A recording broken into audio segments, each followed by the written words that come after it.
കൂടുതൽ ചെയ്തു വരുമ്പോൾ ഉണ്ടാകുന്ന വാദപ്രകോപം കൊണ്ട് നമ്മുടെ എല്ലുകൾക്കും സന്ധികൾക്കും കുറച്ചുകൂടി പ്രായം കൂടുന്നൊരവസ്ഥ, നമ്മുടെ യഥാർത്ഥ പ്രായത്തേക്കാൾ കൂടുതലായിട്ട് അനുഭവപ്പെടുന്നൊരവസ്ഥ, അത് രോഗാവസ്ഥയാണ്. അത് സന്ധിവാദം, ഈ സന്ധികളെ ആശ്രയിച്ചുള്ള വാദം എന്ന് നമുക്ക് പറയാം.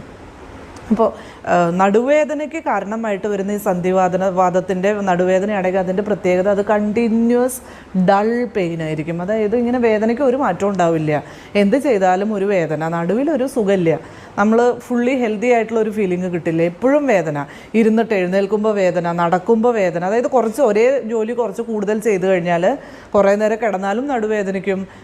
നടുവേദനയിൽ നിന്ന് മുക്തിയുള്ള ഒരു സമയം ഉണ്ടാവില്ല, എപ്പോഴും വേദന. അതാണ് ഈ സന്ധിവാദത്തിൻ്റെ പ്രത്യേകത. അപ്പോൾ ഇതിൽ നമുക്ക് ചെയ്യാൻ പറ്റുന്ന കാര്യം, അതായത് നമ്മൾ പ്രായം കുറഞ്ഞിരിക്കുന്ന അവസ്ഥയിൽ തന്നെ ഇത് വരാതിരിക്കാനായിട്ട് നമുക്ക് ശ്രദ്ധിക്കാം. അതിന് ഏറ്റവും ആവശ്യം ഒരു ഹെൽത്തി ലൈഫ് സ്റ്റൈലാണ്.